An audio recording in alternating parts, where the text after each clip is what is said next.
अजी साहब पकड़ लिए एकरा के कि उहे बहुरूपिया हा जौन अपना आपके दीपक कहा था, गिरफ्तार करी। अपने बेटा के नहीं के पहचानत, अपने बेटा के क्यों ऐसे हथकड़ी पहनावा गया लगा।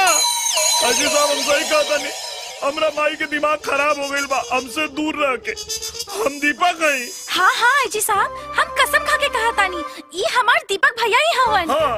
एक मिनट अजी साहब, ये दीपक का चेहरा लगा के कौनो बहुत बड़ बहुरूपिया हो, लेकिन जल्दी ले जाए यहाँ से। ना ना ना ना आईजी साहब, हम सच कहता नहीं, ये दीपक भैया बड़े। हाँ। राउर कसम खा के कहता ना, आपन कसम खा के कहता नहीं कि दीपक के भैया बड़े। मामला बहुत पेचीदा हो गई बा, तरह के कोर्ट में साबित करे के पड़े कि तू ही दीपक बड़े। और जब तक ये बात साबित नहीं हो जात, तब तक तरह के पुलिस कस्टडी में रह के पड़ी। ठीक वाली पहना हथकड़ी। माई के दवाई किए या लोगों का दिमाग की हालत खराब हो गई बा, अपने बेटा के नहीं के पहचानत। जब तक ही साबित नहीं हो जात कि वो दीपक हवन, तब तक पैसा के कौनो लेन देन मत करिया लोग, बुझला? ना ता कानून केहू के ना छोड़ेला, ये बात याद रखिया लोग। अरे बहन, अगर ये साबित हो गई कि यह दीपक है, तो हमारी जिंदगी के दीपक तो बुझा जाए। चुप करा भैया। वो अब ई कोर्ट में कबो साबित न कर पाई कि वह दीपक है।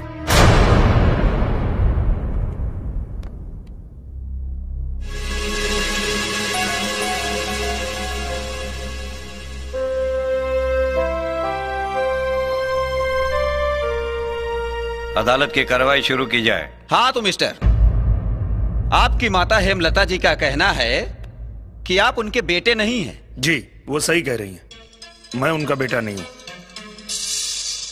अगर ये मेरी माँ होती तो मुझे सीने से लगा लेती, कोर्ट कचहरी के चक्कर नहीं लगवाती। दरअसल ये मेरी माँ नहीं, सौतेली माँ है। आखिरी बार आपको 8 दिन पहले देखा गया और फिर अचानक से आप गायब हो गए। कहाँ चले गए थे? हॉस्पिटल में मेरा इलाज चल रहा था। ओह, हॉस्पिटल में इलाज? किस चीज का? मेरी गाड़ी का एक्सीडेंट हुआ था। अच्छा अच्छा अच्छा, आपकी गाड़ी का एक्सीडेंट हो गया और आपकी गाड़ी खाई में गिर गई, तो फिर आप अस्पताल कैसे पहुंच गए? जी नहीं, मेरी गाड़ी खाई में नहीं गिरी थी, मेरी गाड़ी ट्रक से लड़ी थी और एक्सीडेंट के बाद मैं बेहोश हो गया। जब मुझे होश आया तो मैंने अपने आप को हॉस्पिटल में पाया। यस योर ऑनर, मेरे मुवक्किल बिल्कुल सही कह रहे हैं। ये रहा संजीवनी हॉस्पिटल का बिल।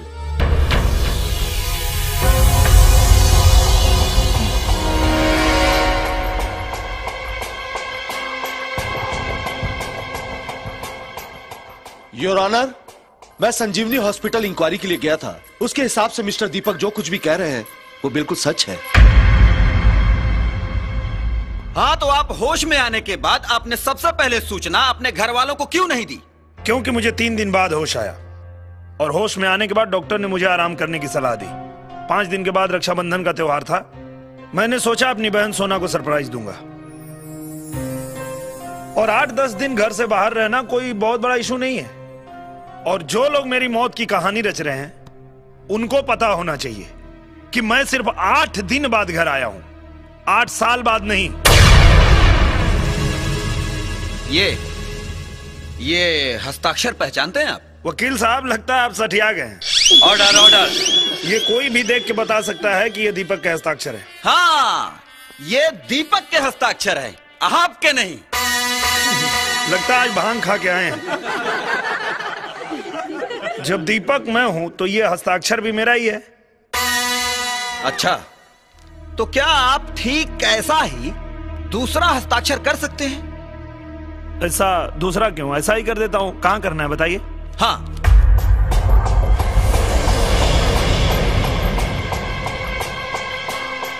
संभल कर दीपक साहब, दूसरों के हस्ताक्षर की कॉपी करना इतना आसान नहीं होता।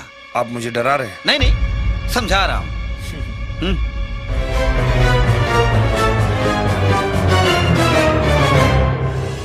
Thank you your honour.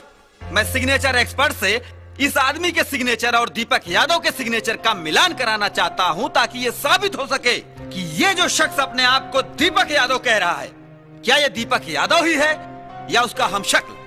इजाजत है। Thank you my lord. लीजिए राणा साहब, और सिग्नेचर की रिपोर्ट जल्दी मंगवा दीजिएगा। ओके। सिग्नेचर एक्सपर्ट की रिपोर्ट आने तक कोर्ट को मुलतवी किया जाता है।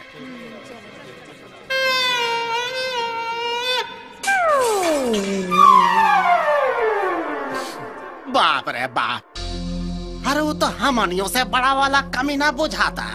देख रहा लोग, अरे अदालत में ऐसे सीना तान के खड़ा रहा जैसे दीपकवा के हम शक्ल ना दीपकवे होके। हमारा तो कौनो बहुत बड़ सातिर बुझाता। अरे रउआ लोग झूठा ही इतना टेंशन लेता नहीं, केहू के सिग्नेचर के कॉपी कईल इतना आसान नहीं खे। कहीं कर देलस्ता, अरे तब तक हजारों करोड़ के संपत्ति गए। भैया, हम ऊ नागिन हई कि हमार काटल पानी भी ना मांगेला। हमार करोड़ों रुपए तो दूर, 1000 भी ना मिली ओकरा के।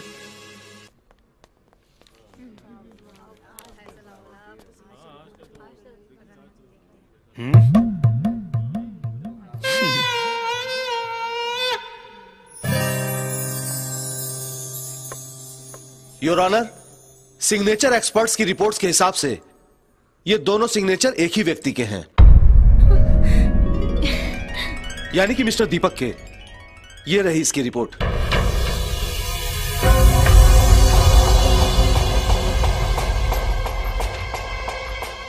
तमाम सबूतों को मद्देनजर रखते हुए अदालत इस नतीजे पर पहुंची है कि अभियुक्त दीपक पर लगाए गए सारे आरोप बेबुनियाद हैं। लिहाजा यह अदालत ये फैसला सुनाती है कि अभियुक्त दीपक ही मिस्टर दीपक यादव हैं।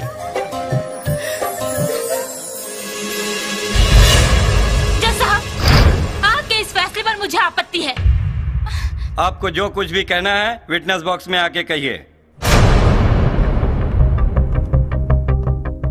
जज साहब, ये दीपक यादव नहीं है। ये जरूर कोई शातिर मुजरिम है जो कानून की आंखों में धूल झोंककर कानून को गुमराह करना चाहता है। ऑब्जेक्शन योर ऑनर, ये मोहतरमा हमारे मुवक्किल पर जबरदस्ती का इल्जाम लगा रही हैं, जबकि यह साबित हो चुका है और कोर्ट भी अपना फैसला सुना चुकी है कि यही मिस्टर दीपक यादव हैं। जज साहब, ये दीपक यादव नहीं है। दीपक मेरा अपना बेटा नहीं, सौतेला ही सही, लेकिन मैं दीपक को पिछले 10 सालों से जानती हूँ। उसकी रग रग से वाकिफ हूँ जज साहब। जज साहब, इसमें और दीपक में जमीन आसमान का फर्क है। एक फैमिली के तौर पर मैं इसका टेस्ट लेना चाहती हूँ, जिससे ये साबित हो जाएगा कि ये दीपक यादव है या नहीं। लेकिन इसके लिए मुझे आपकी इजाजत चाहिए। इजाजत है, लेकिन आप जो भी टेस्ट लेंगी वो दोनों पक्षों के वकीलों के सामने लेना होगा। Thank you.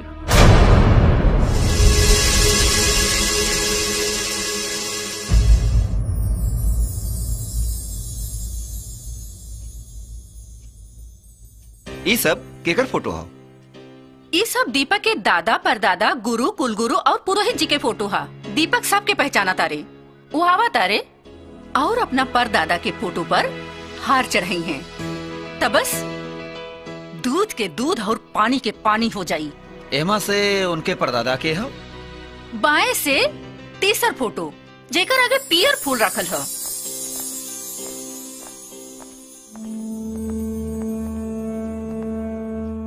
दीपक, आज तोहरा परदादा के श्राद्ध है, याद है कि भुला गईला?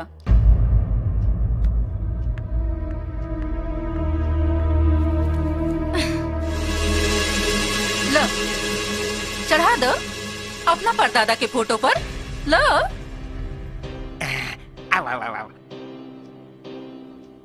अरे का भइल, का सोचत बाड़ा? चढ़ा दो।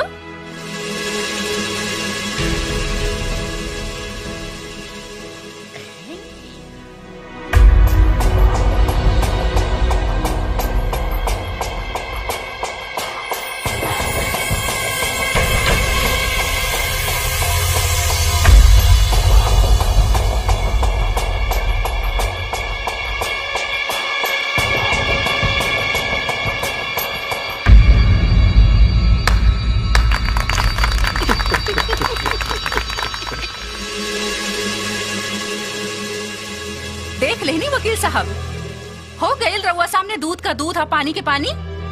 हम तो पहले ही कहत रहनी कि ये दीपक ना जरूर कोनो सातिर बदमाश है, जमन रातों रात अरबपति बने के खातिर दीपक के जगह लेवे चाहता। राणा साहब गिरफ्तार करिए एकरा के। कौना जुर्म में? काहे कि ये साबित हो गइल बा कि तय दीपक ना हुए। कैसे साबित हो गई? वो ऐसे कि ते अपना परदादा के फोटो पर ना कुल गुरु के फोटो पर हार चढ़ौले बाड़े। हमरा पता बा कि हमरा कुल गुरु के फोटो है। शायद तू ही भुला गेल बाड़ू कि ये घर में कोनो भी पूजा अनुष्ठान में सबसे पहले कुल गुरु के पूजा होला। जा दूसरा हार ले आओ। मैडम दूसरा हार लाई। ले आई मैडम।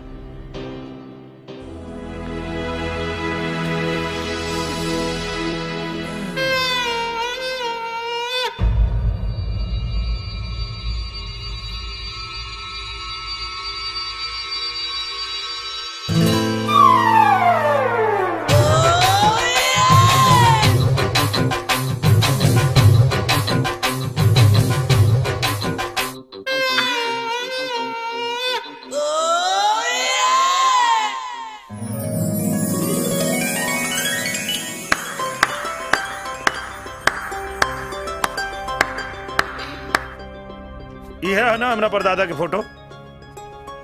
तू ये घर के मालकिन हो, कैसे सब भुला जाता रो? अब एक काम करा, जा जाके परदादा से आशीर्वाद ले ला कि आवे वाला समय में तोहरा और तोहरा पालल कुकुरन पे कोनो विपत्ति ना आवे। मैडम यहाँ साइन करी।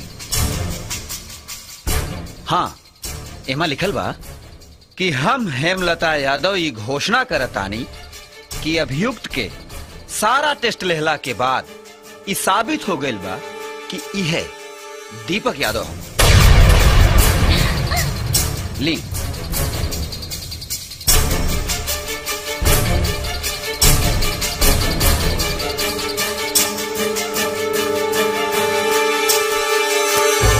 Thank you.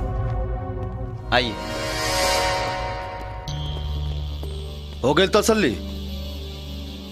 अब एगो बात कान खोल के सुन ला कि दीपक के तरफ केहू भी आंख उठा के दोबारा देखल तो हमरा ना चाहला के बाद भी कार्रवाई करे के पड़ी। और खास कर तू ब्रिजेश, तू तनिक संभल के रहिए बाबू। का बुझला? चला।